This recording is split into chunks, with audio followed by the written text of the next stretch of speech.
Okay, welcome everyone. Thank you for joining us tonight for our final University Forum of 2021. I am Ed Green, Professor of Biomolecular Engineering and Principal Investigator at the Paleogenomics Lab at UC Santa Cruz. And tonight I'm going to be the moderator. Very excited for this. The University Forum, UCSC University Forum, is an ongoing series focusing on the relevance of our research to the community and to social, economic, environmental, and political issues, proudly featuring the impact of research conducted at UC Santa Cruz. Before we begin, I would like to share a few details about the event tonight. As you can see, we're using a webinar tool here, so there's no chat function. So you will have an opportunity to answer questions that you may have after some opening remarks here. But what you'll have to do is submit your question into the Q&A box, and you can do that at any time. There should be a little Q&A box at the bottom, and just type your question in there, and we'll do our best to get through those as best we can. I want to remind you that tonight's event will be recorded. In fact, it's being recorded now, so make sure you are on your best behavior. And with that, we'll get started with a little introduction. 50,000 years ago, a long time ago, most continents hosted a menagerie of massive mammals, mammoths and mastodons, hippo-sized wombats, giant sloths, saber-toothed cats, and so forth. By about 10,000 years ago, land mammals of that size were gone nearly everywhere except Africa and South Asia. Tonight, our conversation between biology professor Beth Shapiro and professor of earth sciences Paul Koch is to explore the answer to this question and how it could be important for the future of the biosphere. And now I'll say a few words of introduction for our speakers tonight. Paul Koch, Distinguished Professor of Earth and Planetary Sciences, has been Dean of the UC Santa Cruz Division of Physical and Biological Sciences since 2011. He arrived on campus in 1996 and served as chair of the Department of Earth and Planetary Sciences from 2006 to 2011. Koch is known for his research on fossil vertebrate animals, with a focus on how their ecology and evolution responded to past periods of global environmental change. He earned his BA in geology and English at the University of Rochester and his MS and PhD in geological sciences from the University of Michigan, Ann Arbor. He received the Charles Suchert Award from the Paleontological Society in 1998 and is a fellow of the Paleontological Society, the Geological Society of America, the California Academy of Sciences, and the American Association for the Advancement of Science. So welcome, Paul. Our other speaker tonight, Beth Shapiro, is Professor of Ecology and Evolutionary Biology at UC Santa Cruz. She is also Professor and Investigator of the Howard Hughes Medical Institute. Professor Shapiro received bachelor's and master's degrees in ecology from the University of Georgia and a PhD in zoology from Oxford University. Her research in the Paleogenomics Lab at UC Santa Cruz aims to better understand how populations and species change through time, particularly in response to environmental and other changes to their habitat. Shapiro has been the recipient of a number of awards, including the National Geographic Emerging Explorer, Pop Tech Science and Public Leadership Fellow. She is a MacArthur Fellow and University Research Fellow of the Royal Society, as well as being a Rhodes Scholar, a Packard Fellow, and a Searle Scholar. She is also author of recently published book, Life as We Made It. So with that, welcome to our speakers, and I'm going to first turn it over to Paul for some opening remarks.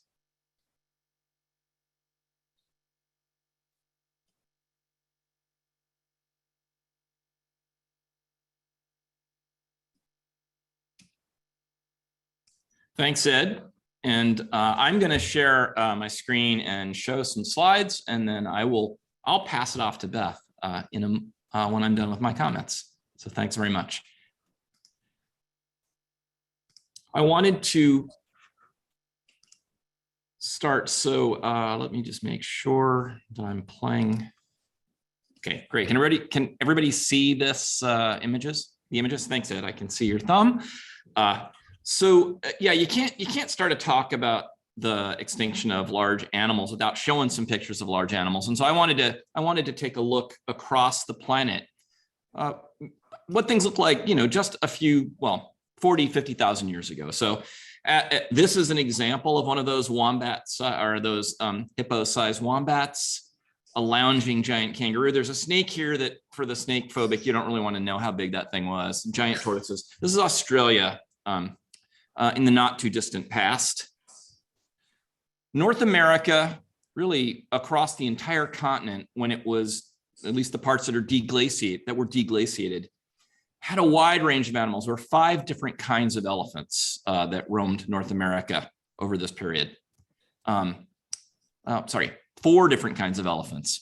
Beth and I will get into the elephant argument. Giant bison, giant camels, horses, of course, and a wide range, giant beavers in some parts of the planet, 6-7 foot long beavers in some parts of the continent, and then a host of carnivores, lions, cheetahs, galloping, pug-faced bears, and of course, dire wolves, which everybody loves. South America was the same in some ways. It had animals that arrived from the north, like elephants, horses, and giant cats, but it also hosted large animals that were endemic or that had evolved in South America over the millions of years that it was an isolated continent, like the giant sloths, like that sort of Volkswagen-sized glyptodont off to the right, and these odd hooved animals, which is just one of a series of strange hooved animals that were native to South America. And the disappearance of large animals like this, which are so unlike the animals, the few surviving large animals on Earth today, it was one of the first signs that scholars had that species could go extinct. And that the extinction of these large animals has puzzled scientists for over 200 years. Some of the fog around the potential causes of that extinction began to lift in the 1950s with the advent of radiocarbon dating. And as the dates rolled in, the geographic pattern in the timing of extinction became very clear, and it was intriguing. Africa experienced very few extinctions over the last 125,000 years. There was moderate extinction in Eurasia between, say, 40,000 and 10,000 years ago, and I'll show you a little bit about that extinction in a second. Australia experienced a really severe extinction that was pretty much over by 40,000 years ago and might have begun, 45,000 years ago. In the Americas, the extinction was concentrated around 12,000 years ago. And then across the rest of the planet, across the island ecosystems that are scattered around the globe, different islands experienced different extinction. The extinction occurred at different times on those islands, and it was large. 50 to 75% sometimes of the fauna went out at the time of extinction. And what was clear about this extinction pattern pretty much from early on was that outside of Africa, these extinctions mirror the spread of modern, culturally complex humans across the planet.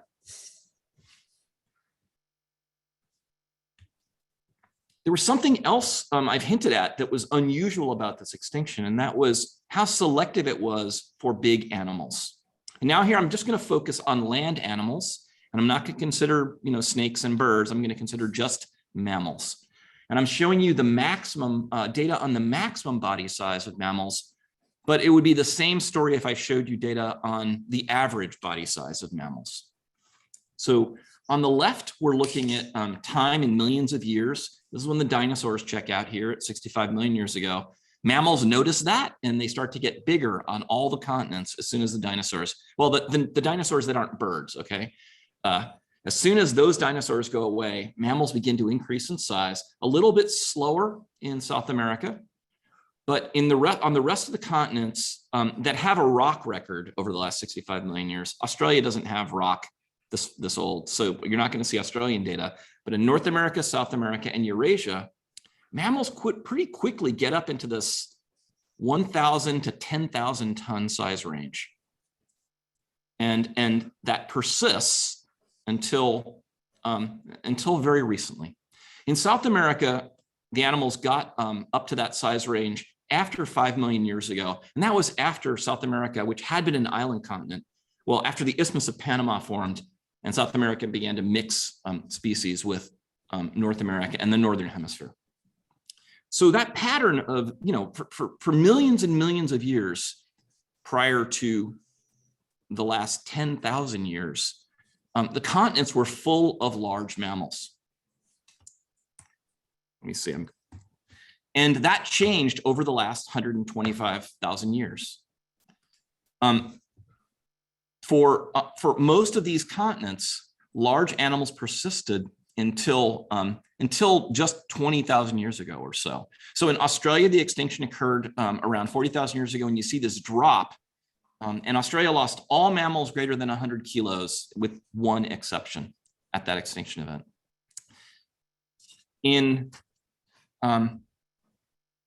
the Americas lost all mammals greater than 1,000 kilos. They lost everything that was elephant-sized across the extinction event, which, remember, I said happened around 12,000 years ago.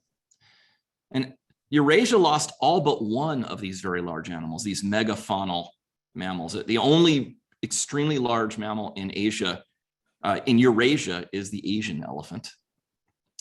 And Africa, of course, is the anomaly. Africa, there are still 5 megafaunal species in Africa today. And I've put this little wheat sheaf here to indicate that the extinctions that happened in this window from 10,000 to about 10,000 years ago to today, those are extinctions that are related to the expansion of agricultural humans across the planet. So they're not what we're talking about, but they have been important too. So the geography of this extinction, as well as its very extreme body size selectivity. Oh, I should stop and say something. And there have been many extinctions in the history of mammals over the 65 million year period since mammals began to dominate the continent. There have been none, not any, that are as body size selective as the extinction that happened over the last 50,000 years. This is a unique event in the history of the Earth and in the history of mammals on this planet. So the geography of that extinction and its extreme size selectivity point to one potential cause, at least to me, because the extinction spreads the extinction mirrors the spread of modern humans across the planet. It's possible that it was triggered by those people. We know these people had the tools and the skills to kill large game. We know they were making art about that large game figured in. And we know as well that computer simulations, predator-prey simulations that include human hunting, show that large, slow-breeding animals like elephants or sloths, that they go extinct preferentially. And those computer simulations can mimic the body size selectivity that we see in this extinction. So, all of those data have led many people to believe that humans are really the primary cause of this extinction. And so you might ask, why is it a controversy? And for that, I'm going to pass that off to Beth. Go back here. Thanks, Paul. So actually seeing all of those pictures that you put up with all those super cool animals makes me think that in the new year, when we start doing these again, we should do a whole one that is just us and our friends talking about our favorite big animals that used to be alive, because there is such an incredible diversity of things that were here not very long ago that many of us don't think about. Obviously, mammoths and mastodons always come to mind, but the other things, I mean, even things that were living in our backyards here in California were really incredible, and worth thinking about. So why is this a controversy? I guess, Paul set this up in such a way that it seems pretty obvious, right? Everything is fine. You never see anything like this in millions of years of history on Earth. And then all of a sudden people show up and things die. Well, doesn't it seem pretty obvious then that our ancestors, people, are involved with these extinctions in some way?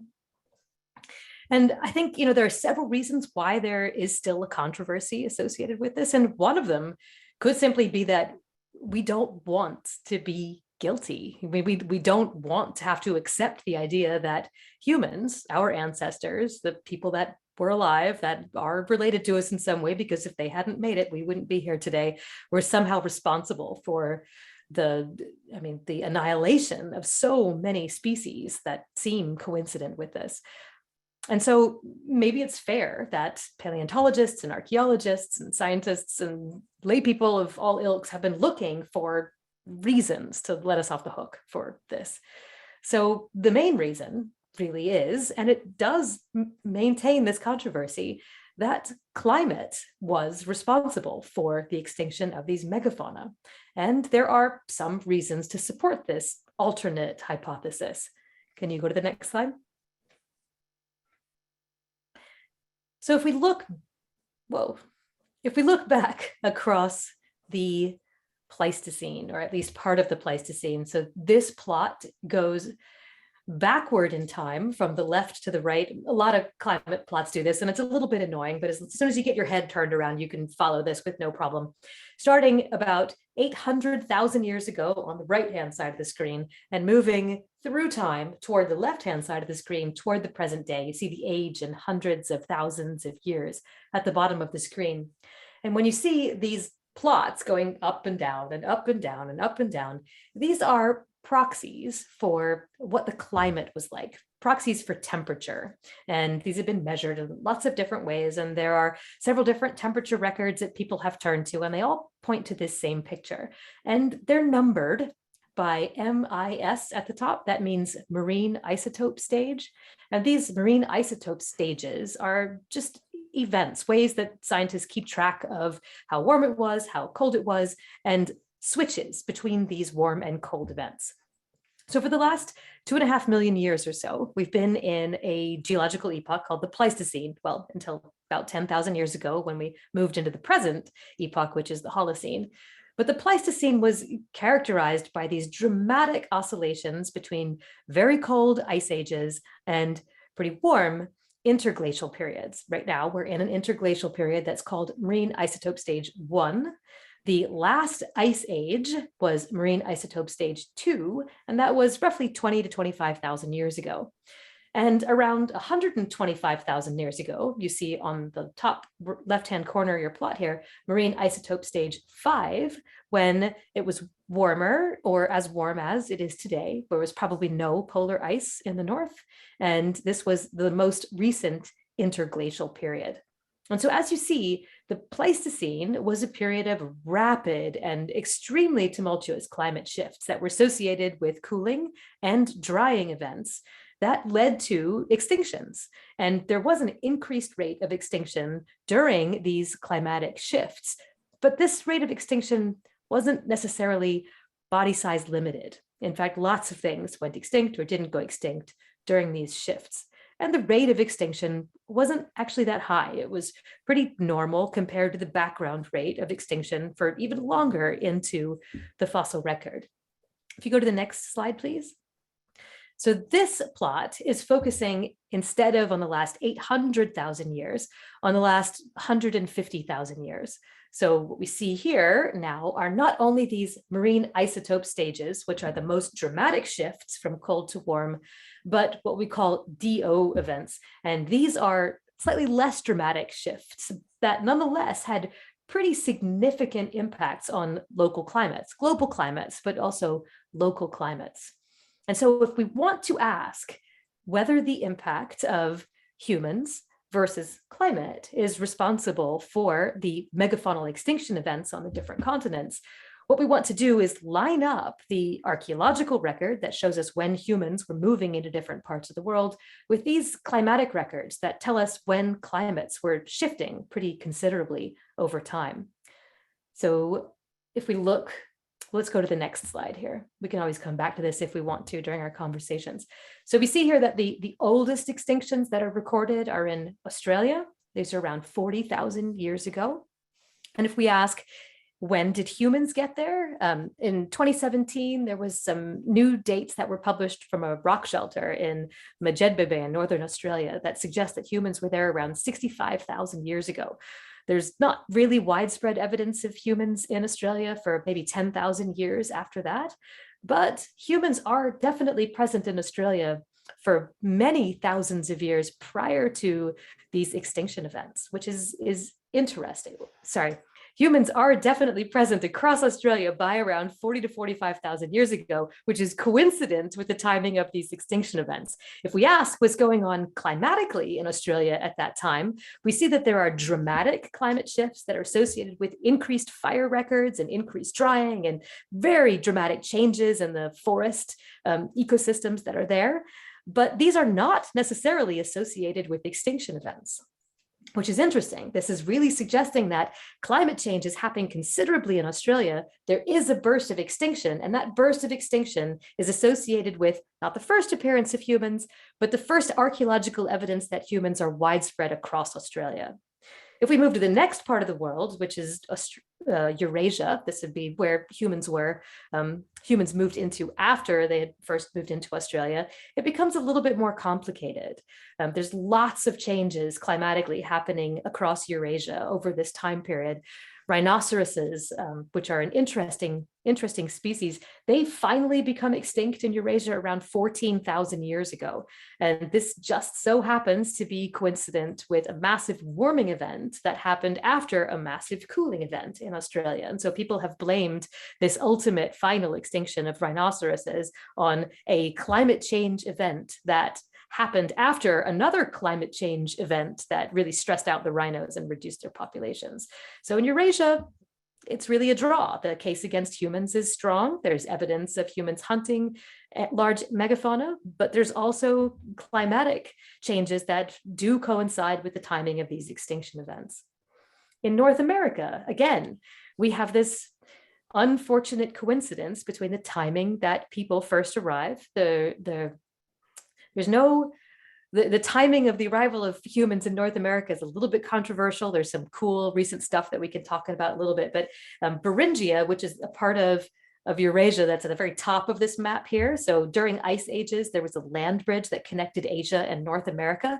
Right now there's the Bering Sea that's right there. But during the glacial periods, there would have been a land bridge that people and all sorts of megafauna could have crossed. And we don't know exactly when people first crossed the land bridge, and there aren't any archaeological sites in the region of Beringia. But in Australia, there's an archaeological site it's called Yana rhinoceros horn site that's about 30,000 years old. And on the other side in Canada, there's a site at Bluefish Cave where there's dated evidence that is around 24,000 years ago that includes some bones that have evidence of human modification. So the thought is that people crossed at some point between 30 and 25,000 years ago. This also happens to be a really cold glacial period. Human populations were clearly very small, and they couldn't have gotten out of Beringia because there was a massive ice sheet sitting on top of Canada. That ice sheet starts to melt sometime around after 15,000 years ago. People probably go around the coast to get into the south. We don't exactly know when, but the extinctions in North America, which happened about 1,000 years earlier than the extinctions in South America, happen around the same time, both that we see the first evidence of lots of people and that there is a very rapid warming event. So people have used this to argue that it's pretty equivocal. It could be people or it could be climate in North America. And then the last ones on the islands, again, this is like Australia, where we have clear evidence, to my mind at least, that there are lots of climate shifts going on, there's lots of extinction going on, and we know pretty well when people arrived in different islands because it happened a lot later, and we can date this using methods that we're confident with, that the climate shifts are not happening at the time of the extinction, but the first appearance of humans are. So to my mind, anyway, there's equivocal evidence, perhaps, in North America and South America and Eurasia, but it seems clear that in Australia and on the islands, that people were the driving force of these extinctions. So why is it still controversial? Because we don't want to feel guilty, and because it's really hard to tease these things apart throughout most of the world. And with that, we can stop sharing, and maybe Paul can respond to my comments because I saw him shaking his head as I was saying things a little bit. No, I didn't disagree with anything. Oh, okay. Not now. We'll get into disagreements, but no, I thought yeah. Okay, well, that was a fantastic introduction. We did have one request. The slides are gone now, but the map of the world you were showing and the timing of extinction, someone mentions they're not used to looking at a map like that, where we're kind of looking at it not west on the left and east on the right, north on the top and south on the bottom. But it's a kind of a strange view of the world there. I would like to kind of get the ball rolling. It seems like Paul and Beth are both on the defense attorney side here. Want to let us off the hook for this, and there are some maybe cases, or sorry, the prosecution side. I would like to play defense attorney a little bit and ask you a question here. One thing does not make sense, just on its face, and that is there are exceptions to this rule of extinction of megafauna.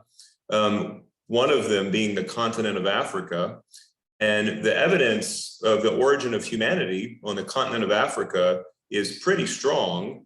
So why then is it the case where humans have been living the longest, you don't see this?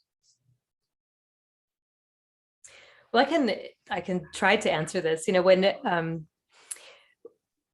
it's not clear why there are so many megafauna that persist in Africa, although when the people and all of the different types of people that evolved in Africa at the same time, they did have to evolve from very small populations to be able to live in this place. But it is actually clear from the African paleontological record that the rate of extinction does uptick in Africa. It's just way earlier than it is in other parts of the world. And I mentioned at the beginning that you see all of these big oscillations between warm and cold periods. You actually see an uptick in the rate of extinction in Africa somewhere around 400 to 500,000 years ago, which is coincident with what we think is growing human populations. Again, though, it's slightly earlier than that. I need to look up the dates here. I remember researching this when I was writing my book recently and being shocked that there was actually evidence that probably human hunters were impacting populations in Africa way before we even thought that they were. And this is an uptick in the rate of extinction of different species relative to the rate of extinction in the fossil record. Despite that, there is this oscillation between warm and cold intervals. Now in Africa, that oscillation between warm and cold intervals was pretty severe. And there was a state change during the Pleistocene where the rate of switches between cold and warm increased, which meant that there wasn't as much of a rebound in between them as there had been during the first half of the Pleistocene. But there is evidence that when this happens, there's an increased rate of extinction and that there are way more ancestors of people that are around the African continent at this time. But why do we see 5 species of megafauna today with people, pretty populous countries, in trouble now? All the megafauna are in trouble now, but we can get to that later. But I think that's an interesting and open question. Paul? Yeah, I'll weigh in on it as well. The person who really made the first clear argument for overkill as the cause of extinction was a guy named Paul Martin. And Paul understood the anomaly that Africa presented. And he proposed that the extinction wasn't as intense there for 2 reasons. One is because it was the continent of our origins and the animals co-evolved with us. And they had, he argued that they had adapted, they'd adapted to human hunting by being in the face of it for much of their history. The other thing is, as Beth was mentioning, there is an uptick in extinction in Africa, and he noted that, but he had the timing all wrong. And the bulk of the extinction of large animals now, and here I'm talking about megafauna, bigger than 1,000 kilos, all of that is done by 600,000 years ago. So everything really big went extinct due to natural, I think, due to natural causes, due to a shift from forest to grassland that occurred related to big, broad scale climate patterns. And the modern type of African savanna established around 600,000 years ago. And yeah, there are some extinctions after that, but the extinction that Paul was looking at and saying, oh, like Lucy did it, right? Or some Australopithecine or some early species of Homo did it. That's pretty much dissolved at this point. And really, if there are going to be impacts on the African fauna, it's going to be from Homo sapiens. It's going to be from our species, which is what Beth was talking about. The time period of those extinctions would have been Homo sapiens.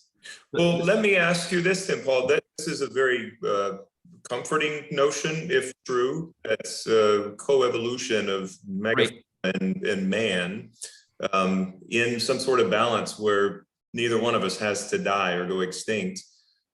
Is there any direct evidence for that? Do we have any behavioral or other biology that we can point to and say, here, this animal did a thing that lets it survive in the face of human predation and human ecological impacts? I'll take a stab at this, and then Beth could go. And I'm not sure I buy Paul's argument. I was just presenting it. So I actually think there might be something else going on, which I could talk about. But the elephant approach to dealing with with predators, right, is to stand in a circle, right? The matriarch, the troop stands in a circle, and then the matriarch goes out and tries to step on the threat. And, so you're telling me we could have giant beavers today if only they had learned to stand in a circle? Yeah, exactly. Right. Well, Paul's argument is that, yeah, those animals didn't know how to deal with us, and they hadn't adapted. They even hadn't learned how to hide, or they hadn't learned how to protect themselves from humans. So that would be one possibility. And I don't know, Beth, what you think about that argument. I don't know. I think that's what I immediately thought of, and I thought you were going to say when you said elephant, was Shane Campbell-Station's recent work, where he showed that there are elephant populations in Africa that are no longer growing tusks in response to predation because of ivory hunting, and that there's actually been selective pressure against individuals who grow tusks. So there's a mutation that arose that causes them not to grow tusks or not to grow long tusks, and because they don't get poached, they survive, and that mutation gets passed on, and so that the phenotype of that population is actually changing. So I was thinking of that. There are evolutionary selective pressures, but what that really means is that the things that are alive today are things that are adapted to live in a world that is decidedly different, because people are now a dominant evolutionary force. And if we think about the megafauna that we still have today, and they're not as big as the megafauna we had before, but we do have cattle and bison and elephants and other animals, and they survive because we allow them to. I mean, even the species that are wild, like a North American bison, they live in protected environments, whether they're in conservation herds in national parks or in herds that are meant to be harvested for food. We make decisions about who gets to breed and how many individuals there get to be. We vaccinate them and fence them in, and we do all sorts of things to make sure that they're alive, but they're alive in a way that we are determining now, which is different than I think happened prior, at least, to domestication. Yeah. Fantastic. We've got a lot of questions streaming in, and we'll get to those. Some really great stuff. Keep those coming. Yeah. I want to go back to defense attorney just one more time, and the dispersal of humans. You make the circumstantial case that this is coincident with the megafauna extinction. There was an earlier dispersal of our hominin ancestors, what were to become Neanderthals in Eurasia. I'm wondering, and from what we know, the limited amount we know of their ecology, they were megafauna hunters, they were big game hunters. Were there extinction events associated with the introduction of Neanderthals in their new landscape, and how did that ripple through the ecosystem? Was there a similar phenomenon, or is it really just us that we're going to point the finger at? I'll take a stab at that. I think it's just us, and that's why I said culturally complex humans. I think the key to causing extinction is to be incredibly flexible about what you eat. And Neanderthals were hyper carnivores. All the data that we can see suggests that Neanderthals were large game specialists, and large game specialists, their numbers go up and down with their game. They cycle with their game, and maybe sometimes there'll be an accident and one or the other will go extinct locally. But I think to cause an extinction like this, you actually have to be an animal that has a diverse diet, that doesn't just rely on the big game, that relies on a bunch of things. And that's exactly what humans became 40,000 years ago. They switched from having broad swaths of sort of culturally homogeneous to culturally homogeneous technologies, say, to very homogeneous technologies over vast areas, to having spatially localized technologies. The first appearance of art, well, there's art at 90,000, then it goes away and it comes back again at 40,000. And it's really, to me, it's the complex people who we are when we spread across the planet that was especially problematic for anything that was big and bred slowly, anywhere where there was something else for people to eat. So their populations got large. I think, so, yeah. And I'm just going to agree with Paul and point to the island extinctions as a really good example of how this flexibility of people to be able to eat whatever people wanted to eat was really devastating to local fauna. You go onto an island and you imagine you develop a taste for a particular thing that lives on that island, and then you eat all of them. And then if you only can eat that thing, your populations crash. And so there's a way of limiting the amount of damage that you can do if you're relying only on that one thing. But because we could eat the stuff that was there, and then when there weren't enough of them, eat stuff that we got out of the ocean, then our populations continued to grow. And that was just ultimately devastating for the other species that couldn't escape. And so the flexibility of people was, I think, key to our ability to kill everything. How was that a defense attorney question, though, or a prosecutor question? Well, assuming the negative, that Neanderthals were not associated with, that it's not a foregone conclusion that when you bring a hominin into an environment, that things are going to go extinct, and maybe it demands another explanation. But it seems like you guys have this covered. If I understand what you're saying here, humans were so flexible that they stood as an army of predators, regardless of the size of the prey and the fluctuating population of the prey. They were ready to eat them and anything else that they might encounter, and weren't like the fox and the hare, whose numbers went down and cycle with each other. They were always there, which feels a bit like special pleading, but there's more to it too, though, right? I mean, because humans, anatomically modern humans, Homo sapiens, I mean, I don't know what's known about how the communication that went on between Neanderthals, and it's possible that their populations were just so small most of the time that it didn't matter how flexible they were in their ability to develop new skills. But humans, one of the major benefits that people had was they could shape a particular tool, and then they could use that tool, and they could learn from what went wrong with that tool and then reshape it and communicate about that. And so the rate of acceleration and growth of sophistication of our technology to kill things far outpaced the ability of natural selection to create animals that could keep up. I mean, elephants today not having tusks is an example of a very slow process of natural selection responding to a very strong evolutionary selective force. But if people could decide, oh, we could just yank the tusk out of the back of that thing, then it wouldn't matter. The evolution couldn't keep up to that, and it wouldn't help. So we were also we're so dangerous, smart, because we're so awesome. Right. Okay, well, we'll take that and move on.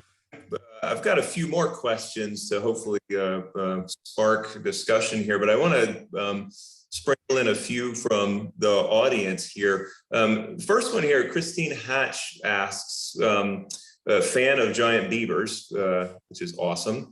Who isn't? Come on. Crazy talk. Yeah. Asks, I think this is from the picture that was shown of the giant beaver, which maybe is not totally appropriate in terms of its habitat, but asks, why on earth were they living in the prairie and not in the water?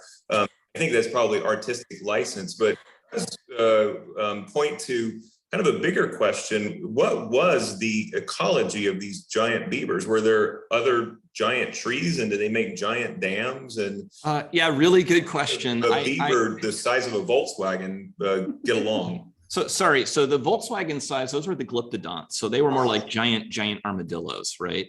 The giant beavers, I don't think there actually were any giant beavers in the pictures that I showed you. They were more along the Great Lakes. Now they didn't dam those lakes. Okay, those lakes are from something else. But the giant beaver populations were along kind of the Ohio, Indiana.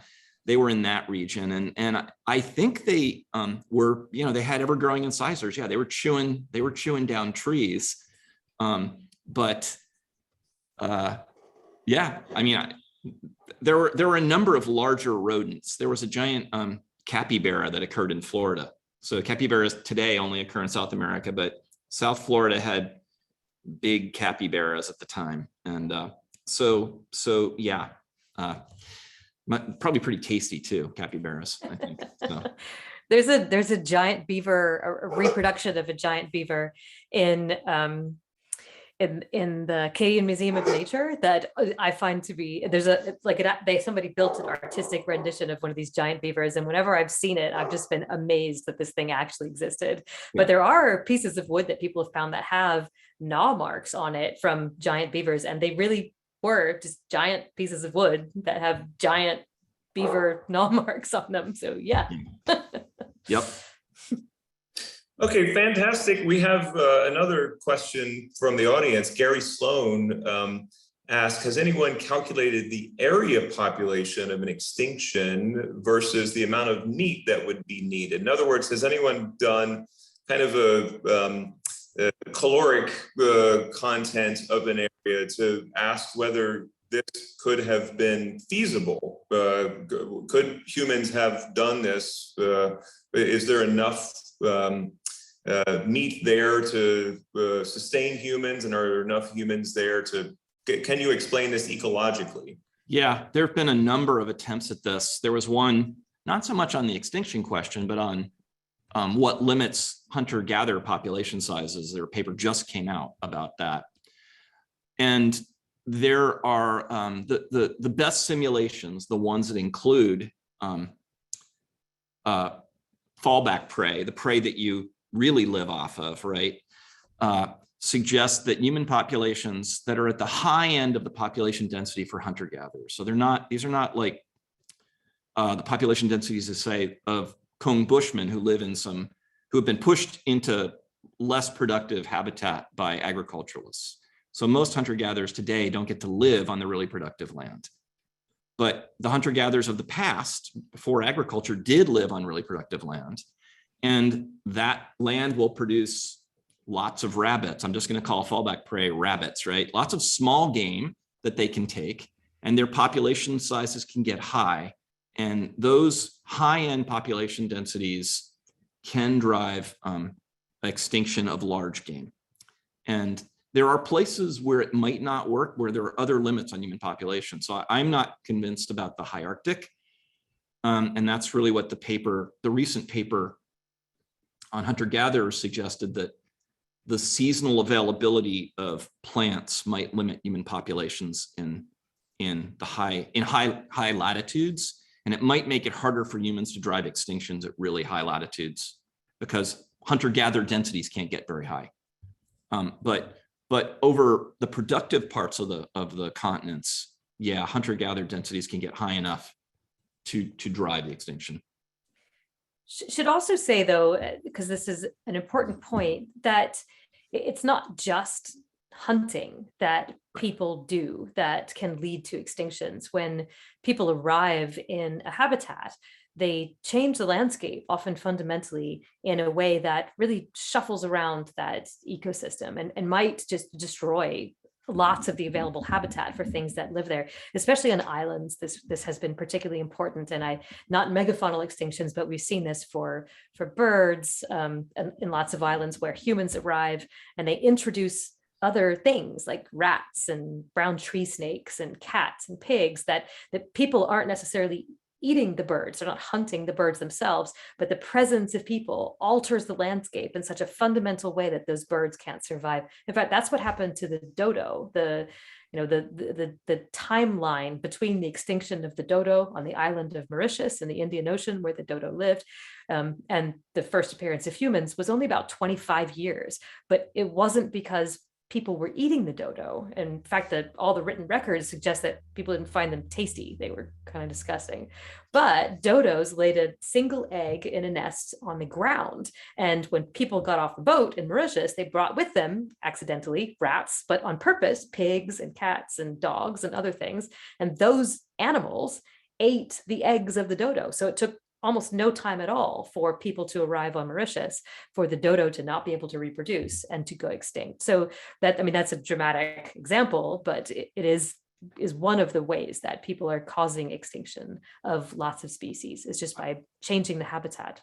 I'm also curious, this gets back to the Africa question. I'm curious about the ecology of fear and how fast it is that species become, so part of Paul Martin's idea was that when humans left Africa, the animals were naive to our intentions, right? That they were, and that we see this on islands. Humans can walk up and bonk a dodo on the head, and they just kind of stare at you. And I've walked up to penguins, and they don't seem to care very much, right? And they think I'm going to be a good guy, right? But I'm doubtful that species that are dealing with galloping bears and saber-toothed cats and dire wolves are going to be that gullible, and I suspect that they'll quickly realize that the ape with the spear is a problem, and quickly try to adapt. And standing your ground isn't really going to work very well, and so hiding and putting space between you and that new species on the landscape might have been the response. It's true in African mammals today that they will avoid, in the area where I was doing some work in Kenya, and it was an area where the Maasai will, once a decade, a young Maasai male might spear an elephant. But the elephants, you can track, they move, they find they find a path equidistant from the closest Maasai habitats to walk through. They're trying to stay away from these people because, I think, of just this very low level and historical level of predation.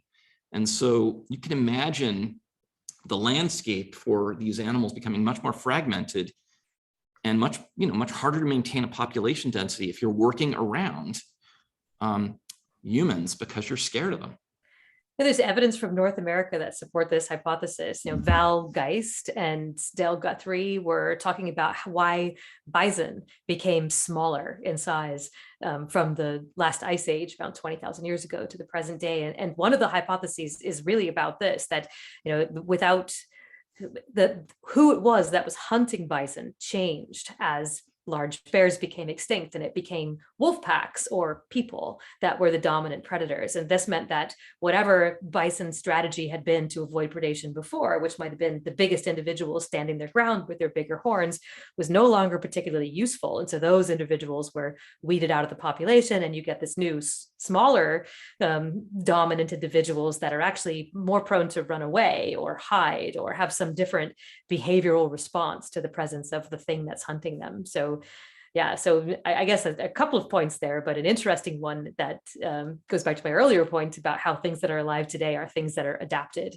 to living with us, is that even in cases where we didn't make things become extinct, we have dramatically altered the selective landscapes in which they lived, and therefore their evolutionary paths and what they are today. There's There are Ed, let me just add to that. Go ahead. There's another benefit of being small, which matters in this extinction, which is that smaller animals reproduce faster.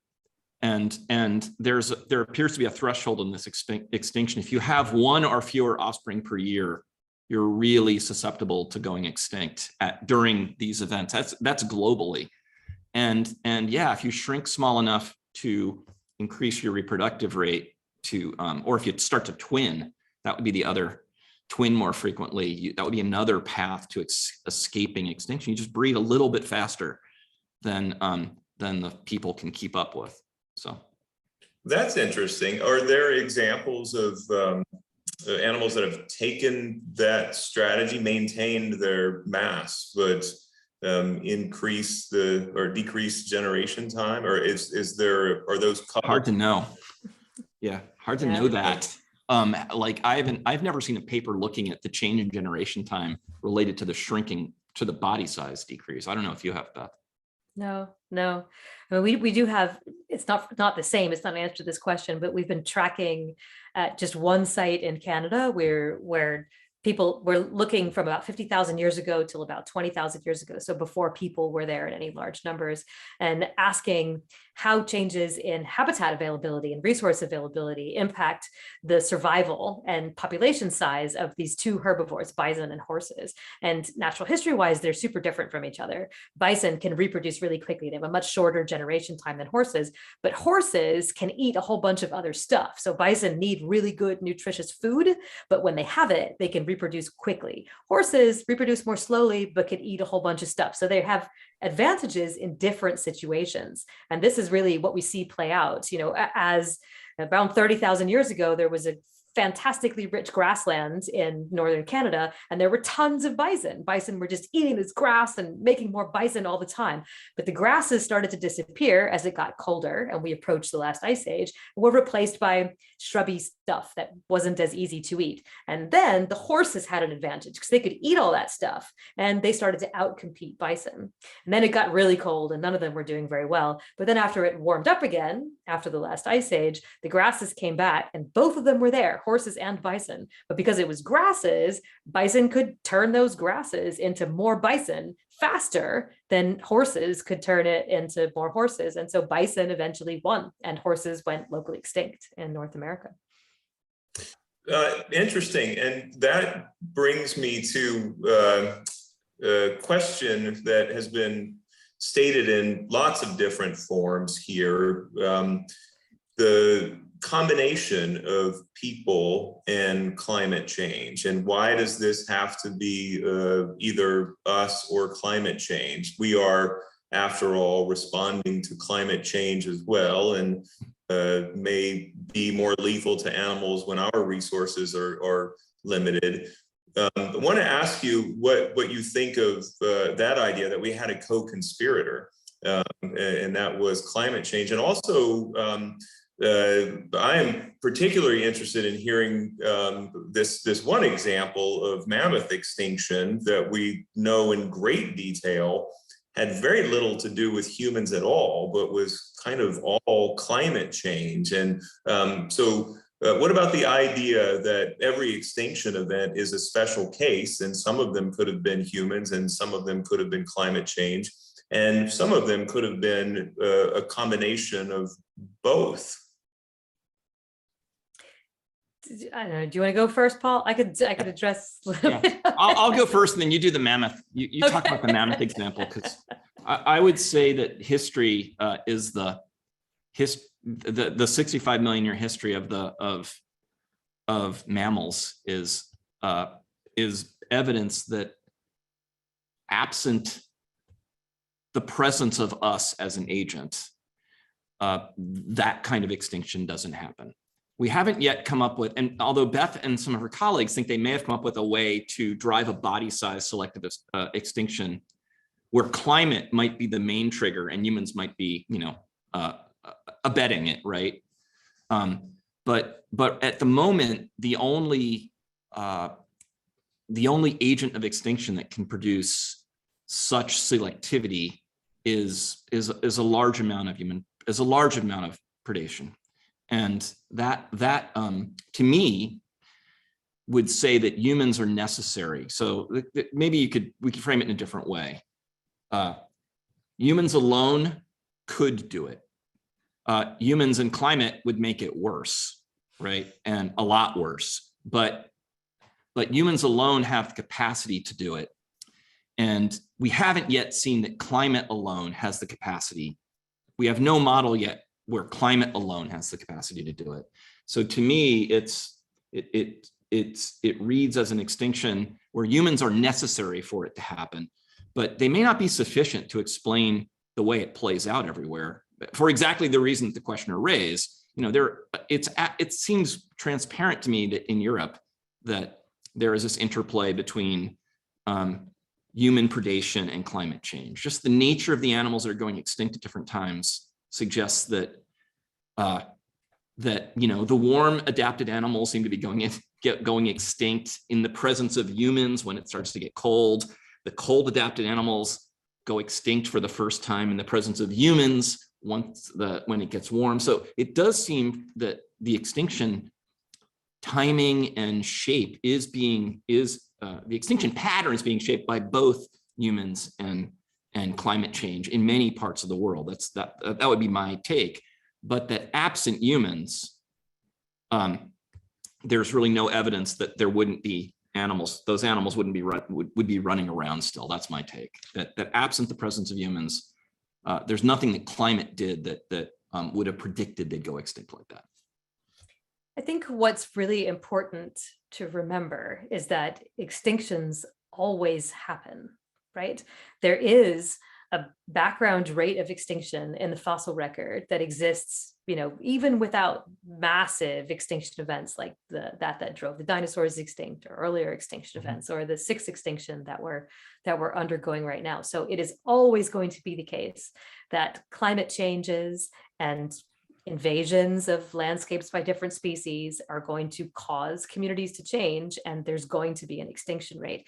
And so certainly there are things that went extinct, like mammoths, in some places where humans weren't, and humans weren't ultimately the cause of that population's extinction. But what's different is that the rate of extinction increases way beyond that background extinction rate as soon as people come into the picture. And yes, the dramatic changes that were going on in the background of the human invasion of all these different parts of the world would probably have made some of these populations at higher risk of becoming extinct in the absence of people, but that people did come in at that point and cause them to become extinct, ultimately led to species level extinctions that are way beyond that background rate across the globe that just so happened to coincide with the archaeological evidence that people are moving around. So yes, it's undeniable that there's a combination of these two things at play, but the fact that the extinction rate is so much higher than the background rate of things coming and going all the time when people are around, I think argues very much that people, our species, is very much at fault for a lot of the extinctions that we've seen over the last 50,000 to 60,000 years. Okay, well, would you like to tell us about the mammoths on St. Paul Island who went extinct and it had not a lick to do with any person? Sure. This is one of the isolated examples. And in fact, there was a paper that was published by Eske Willerslev and his team a couple weeks ago in Nature, where they used environmental DNA from across the whole Arctic to try to identify little pockets of mammoths that survived for quite a long time, even on the Alaskan mainland. But mammoths actually survived in two different places for really long, on St. Paul Island until around 5,700 years ago, and on Wrangel Island until just over 3,000 years ago. So there were mammoths alive in the world when there was, Mayan civilization. They haven't been gone for that long, right? On St. Paul, people didn't arrive. St. Paul is a small island in the Bering Sea. It's pretty small. There is a little town there that has one store and one church and one school and one post office and a population of about 350. When I was there a few years ago, there was a baby that was born and there was a party around the population sign. They went and changed it to a number. So it's a like fantastic little community of people who were actually taken forcibly from the Aleutian Islands by Russians in the 1800s and imported to St. Paul to help them kill northern fur seal. So it was a place where the Russian fur seal industry went and really did a lot of damage to fur seals. And that was how the human colonization of the island started. So we knew when we went out there to try to figure out why mammoths went extinct, that it wasn't because of people. So we were trying to figure out what might have driven this population extinct when they did go extinct. There's one source of fresh water on St. Paul Island. It's a volcanic caldera. When a volcano erupts, it makes this big cone and it gets filled in with rainwater, and it's a little lake that's there. And so that would have been the place that mammoths, when they lived on St. Paul, would have gone to drink. So we went out in the winter on a little boat to the middle of the lake. It was a rowboat. It's a very small lake. It's not even a real lake. It's a volcanic caldera. Stuck a big coring apparatus down into the dirt underneath there and sucked up a column of dirt that was deposited from about 17,000 years ago until the present day. And so using that, we could reconstruct how the plant community changed. We could ask questions about the solidity and the turbidity of the fresh water in the lake. So whether there was salt water infiltrating from the ocean, et cetera. And we could try to figure out what it was that caused mammoths to go extinct. So St. Paul was actually connected to mainland Alaska until around 13,500 years ago. So that is how mammoths got there in the first place. I said earlier that during the ice ages, that whole area that's now the Bering Sea was exposed. It was a land bridge that lots of animals, including people, used to get back and forth between Asia and North America. And they just would have lived there like they lived in any other continental place. And so there were some mammoths that lived in the area that was St. Paul. And gradually over time, the seawater came up and blocked off that connectivity between St. Paul and mainland Alaska, leaving a little population of mammoths that was there. And because there was nothing there were no bears, there were no wolves, there were no predators of any kind for mammoths. It was a very strange environment for mammoths to be. It was interesting that they persisted from 13,500 years ago all on their own until around 5,700 years ago when they went extinct. And what we learned by looking at the plants and the isotopes and the little crustaceans and other types of animals that you can get from these kind of core things and the DNA was that the mammoths are there in huge abundance until around 5,700 years ago, and then they're not. That the plant community doesn't really change. So there wasn't any event that necessarily caused them to run out of something to eat, but that the lake itself went from being deep and freshwater to being shallow and very turbid with lots of sediment in it and lots of salt water. And right at exactly the same time that we no longer see any mammoth DNA. So what we concluded was that mammoths on St. Paul Island, this very special pleading scenario of this tiny little isolated population that was there for a long time, probably went extinct because of a drought. They ended up not having any more fresh water for who knows how long, and they couldn't survive. So in this case, it was definitely climate. It was some climate event that caused this population to go extinct. But it was also a lack of connectivity to the mainland that would have brought more individuals onto the mainland and other things that might have happened to other isolated populations that cause populations to become locally extinct, which is a natural process that happens all the time throughout evolutionary history. Fantastic, fantastic. We've got a few questions, interesting questions coming in from the audience here. Two are kind of related about when humans show up on the scene, the ecosystem, it can change in lots of ways. One is humans bring diseases, and we're kind of seeing this. It's fascinating to me how this SARS-CoV-2 seems to not just be an issue for humans, but for lots and lots of other animals. I'm not saying things went extinct because of coronavirus, but there may have been. What about the idea that there could have been infectious diseases that were brought by humans. And another thing that comes along with humans, fire. Is there any evidence that either infectious disease or fire could have changed ecosystems in a way that puts us maybe at arm's length from being directly responsible? We didn't kill them, just something that came along with us could have caused extinctions. Yeah, Beth, do you want to do the infectious disease one, and I'll pivot off that and talk about fire a little?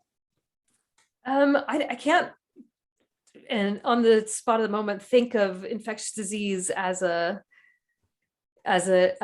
driver of a particular extinction. Is there? I'm sure this has happened. So I mean, Ross McPhee proposed that there were these mega diseases that came with humans. Oh, right. That it was the diseases that we were carrying that did the killing, and not the humans. It's just there aren't any diseases that really, I mean, rabies was the closest I think he came up with.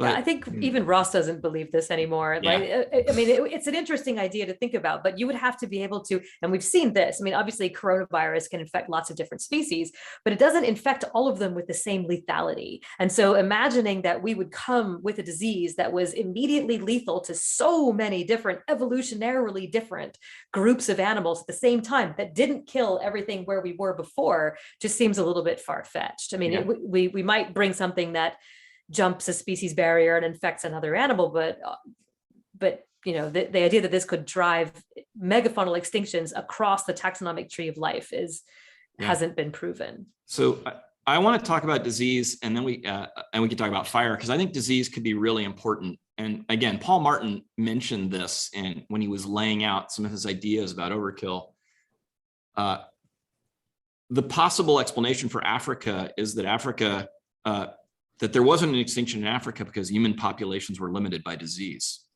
And that because that's the origin, that's the place of our origins. And that when humans left Africa and went to colder climates, they left those diseases behind and uncapped their populations and unbottled their population sizes. And that's a really intriguing idea, and one that's never been tested. And I don't even know how you'd test it, but y'all genomics folks might have ideas about that. And it would require that the diseases that we see in Africa today aren't the diseases of agriculture, because the diseases we know among a lot of the diseases that we know that are so damaging to communities that don't have access to the healthcare that we have those are diseases of higher density populations and agriculturalists. Those aren't necessarily the diseases that hunter-gatherers would have. So, but it's an intriguing idea that there was, the reason humans didn't cause overkill in Africa is because they were in a game of their own with predators, with microbial predators, and that game got released once they left Africa. So, super intriguing idea that needs to be poked on harder. Yeah, just throwing some of my thoughts in there. The disease hypothesis would also need to explain why this infectious agent would cause the extinction only of megafauna. Right. Which is, the central. Yeah, no, exactly. Here.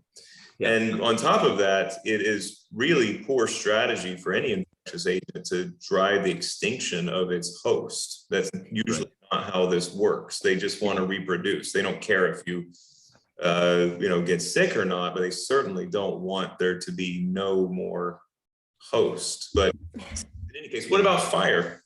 Yeah. You said you want to talk about fire, Paul. Well, okay. So there's a large conversation about whether fire increases after the extinction happens. So there's a lot of fuel left. And there was just a paper last week, 2 weeks ago in Nature, or in Science or Nature, about this, trying to look across North America, South America, and Australia at the incidence of charcoal in relation to the extinction event, and to the extinction of really charcoal that's kind of related to grass versus the number of grazers. And it's pretty intriguing. There may be some issues with the paper, but it was pretty intriguing in suggesting that, yeah, there does appear to be a greater fuel load and a greater flux of charcoal once all those grass eaters are gone. So, and so that would suggest that humans, but the paper wasn't getting to the timing tightly. You really need to be, kind of one of Beth's cores, right? You need like a really, really tight timing at location after location. And the few locations that I know of where people have looked at it tightly, it looks like the fire comes after the animals are extinct, right? Not before. And that's how I've heard it as well. The argument that once the grazers are gone, people adopt fire as a means to get rid of the stuff that the grazers would have eaten so that they can grow food. Yeah. So fire came later rather than one of the ways that people drove things extinct. But it is true that people change landscapes in lots of different ways, and that the entering a landscape and bringing different strategies for agriculture perhaps, but that's all these extinctions are a bit early for agriculture really. So perhaps that's also an argument against fire, and I should stop talking about it.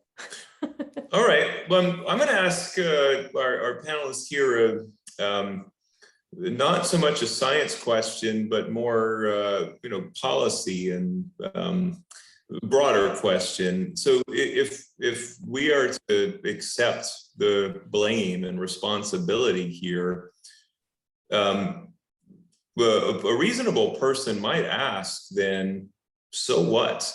There used to be some interesting animals around, and wouldn't it have been nice if we could know these animals, not just in some artistic rendition where they're all pushed together and crowded on a piece of paper, but in the wild. But beyond that, why do we care? Humans in the past were very good. They were living their natural existences, and there was this consequence of group action, if we're to accept this, that cost us now some extinctions that maybe didn't otherwise have to happen. But is there any bigger consequence in this for us? And if so, what do we do about this? I think one of the reasons that I think it's important that we step back from trying to absolve ourselves of blame for the extinction of megafauna that used to be alive, and instead accept that we as people have a profound impact on everything around us, is because we continue to have a profound impact on everything around us, and yet many of us continue to deny that our actions are really doing this. And so if we can acknowledge both that we did this in the past and that we're doing it today, and that we can actually learn from mistakes that we've made in the past and change our behaviors in a way that keep things around today that we might want to see, and that gets us a little bit closer to a future that is both filled with people and biodiverse, which I think is a future that we want to be in. And I agree with that. I also think that it's not clear that the consequences of the extinction 10,000 years ago are over. There is evidence, there's suggestive evidence that some ecosystems are still responding badly to the disappearance of these animals. So for example, there's intriguing evidence that suggests that the mineral nutrition across the Amazon is limited by the lack of large animal guts, and that the Amazon basin is getting progressively more phosphate limited because the phosphorus comes down out of the mountains, where it's being eroded out, and then it moves in the river systems. And it used to be that animals diffuse the phosphate away from the rivers, and now the phosphorus just concentrates along the rivers, and the soils are getting progressively more leached of their phosphate, and they have no supply of it. So there are consequences about how ecosystems function that ecosystem functions change dramatically with the disappearance of these animals. The dense hardwood forests that people saw, that Europeans saw when they got to the East Coast, That is probably not what the interglacial forest, like interglacial 5, isotope stage 5 forest did not look like that. It would have been a parkland with open space, trees mixed with grass. And we live in a world where there's been a kind of a dramatic loss of ecosystem function related to these animals disappearing. Some of it can be made up with domestics, but we might need to be really intentional about that. Like it might shape both our conservation strategy and the strategy about how we use domestic animals to fill the roles these animals played in the world till 10,000 years ago. Great. We have a related question that comes up here from Rebecca Braslau. Are there examples of human cultural groups or human populations who have learned to live responsibly and limits their predation and limits their impact on the environment? Are there historical or current examples of this ecologically responsible living done correctly? There are some very old examples. There's a site in Sulawesi where there's evidence that people have been living for about 45,000 years while hunting different groups of primates, where in caves, there's evidence that they're taking only adult individuals, which would be individuals in their prime of their life, super difficult to catch, suggesting that they've really learned, the people have learned about the reproductive cycles of the animals that they live with, and have been living in this way, not driving them to extinction for a very long time.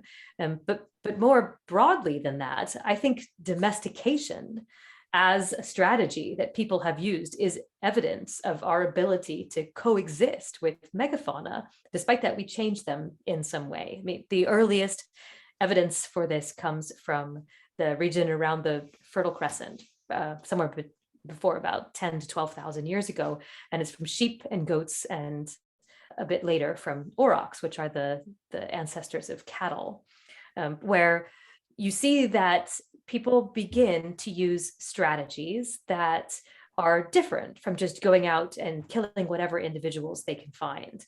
Instead, they go out and they are taking, based on assemblages of bones that we find at archaeological sites, suggesting that these are the bones that or the animals that people were hunting, bones that are only males, or that are only older individuals, suggesting that they've learned that if they leave the females in the field and take only males, that they're leaving the individuals that are going to reproduce, that are going to allow that population to continue to persist, to have offspring, and to be there the next year. And this strategy of learning that the consequences of keeping your family fed doesn't need to be driving things extinct, but instead you can learn something about the behavior of these animals that you rely on and change your strategies, develop hunting strategies. This was the beginning of domestication. Not much later in the fossil record, we see evidence of people actually bringing these animals closer to their settlements and keeping them in corralled areas, and then starting to select for the tamest individuals, the ones that don't run away. And that is the beginning of this transformation of these megafauna that people did. So I would say that domestication as a strategy is evidence that people have learned to be able to live with megafauna, although they do so by changing them. This is interesting. Go ahead, Paul. Yeah, I was going to say that I think there's ample evidence of different indigenous cultures having practices that keep them for long periods of time, not overexploiting, not necessarily megafauna, but certainly deer-sized animals, which are in the range. This is what I meant by the smaller primates in Sulawesi. Like this is a very yeah, and an example I know, there's a similar example that I think that goes back about 4,000 years of seal harvesting, where the same pattern Beth described, where they're hunting the males. These are rookery sites, and they're hunting the males and not the females, and it's a way to not crash the population.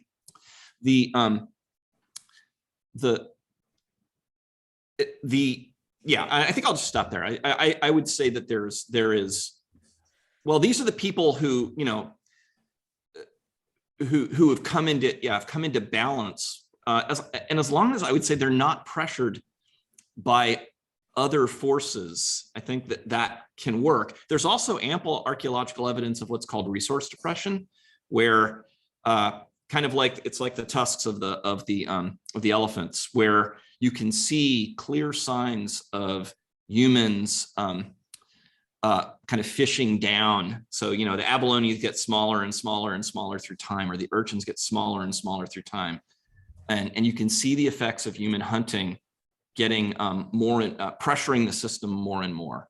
Now, the question is that just because populations are getting bigger, or is it, and people aren't managing their resource, or is it because their populations need to be bigger because they're being pressured by other populations?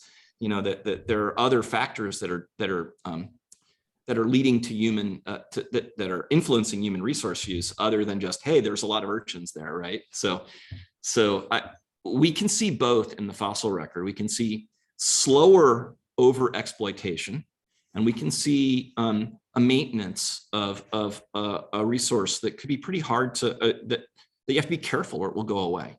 And so we do see both. That's fantastic. And, you know, it also brings to mind examples that are so familiar, we hardly think about them unless you work for California Department of Wildlife, but there are limits to, you know, fish we can take out of the Monterey Bay, and there are hunting seasons and rules around that. And I guess we have learned some lessons. I want to ask a question behind this domestication idea, that this is how we can manage things, and behind this idea that the extinctions were our fault and we did this. There's kind of a deep cynicism, perhaps, about the way the world is going to have to be with humans.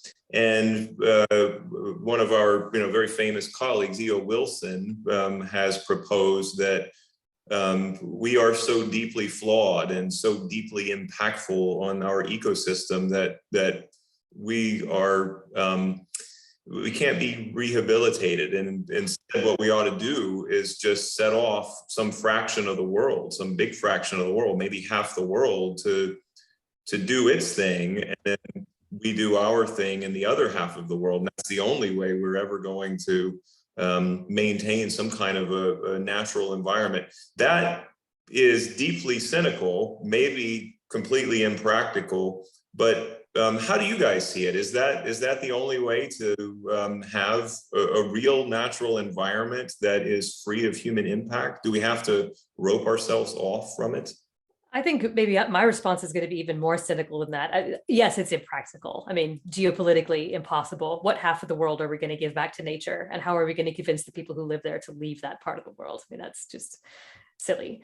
But also, what half of the world actually is outside of our influence, and the rate of change to habitats around the world based on things that we've already done that can't control, pollution, moving water around, resource limitation, reduction of phosphorus, reduction of arable land, is such that, you know, it's faster than evolution by natural selection can keep up. And if we're going to rely on evolution by natural selection to recover from the stuff that we continue to do at a rate that's so fast that it can't recover, then there's nothing we can do. There's no part of this world that is not changed decidedly and deeply by people and what we have done. And the only way that we are going to be able to maintain a planet that is biodiverse, richly biodiverse, and full of people that are happy and healthy is if we continue to intervene, in fact, increase our intervention. So if that is naive, if that is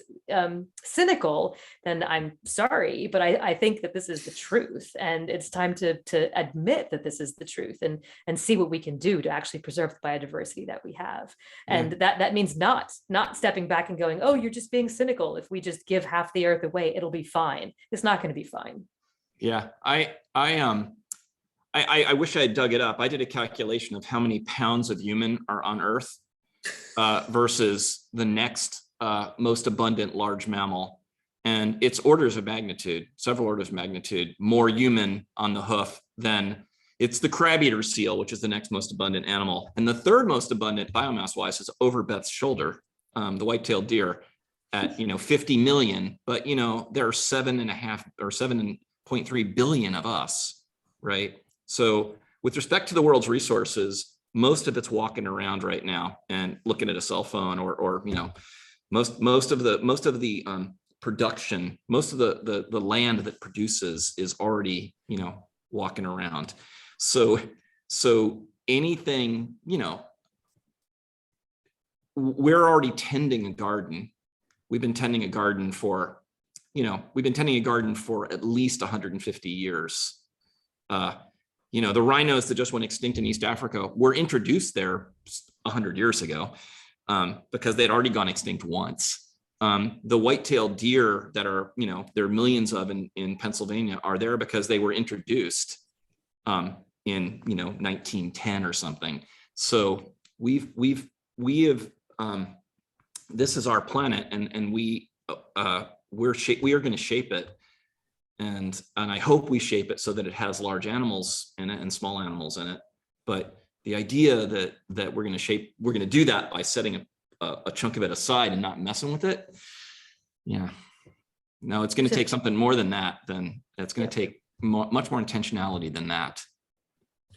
Okay, so we are becoming more intentional, as you say, and we're becoming smarter about this in many ways, frustratingly not smart in some ways.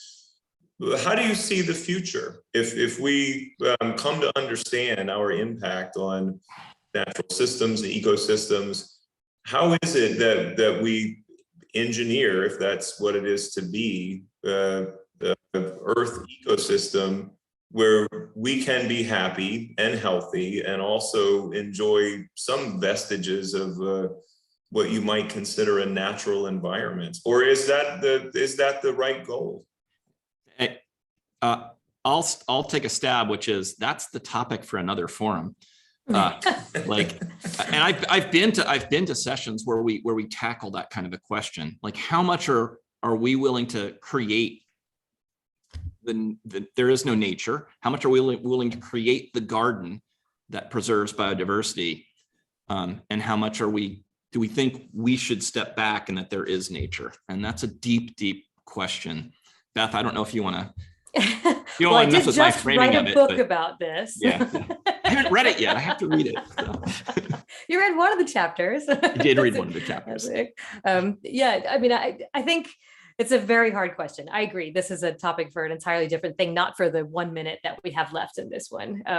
But I do think that there is some positivity. We did make a giant hot mess of our planet, but we also are super smart and super creative and able, much better able now to understand the consequences of the actions that our ancestors were 50,000 years ago when we started moving into places and driving things extinct. And I think we can rely on our cleverness and smarts, just like they did, to be able to reshape and refashion their tools and kill things more quickly. We can rely on this to be able to come up with solutions that allow us to capitalize on things like new biotechnologies, et cetera, to intervene better, to meddle better, to help species to adapt to the changing climate, and to try to come up with ways that we can make the land that we have produce more with the resources that are available now. I mean, it is something that we're going to have to take with some acceptance of risk, because these are all new technologies, but it is in front of us. And I don't think it's a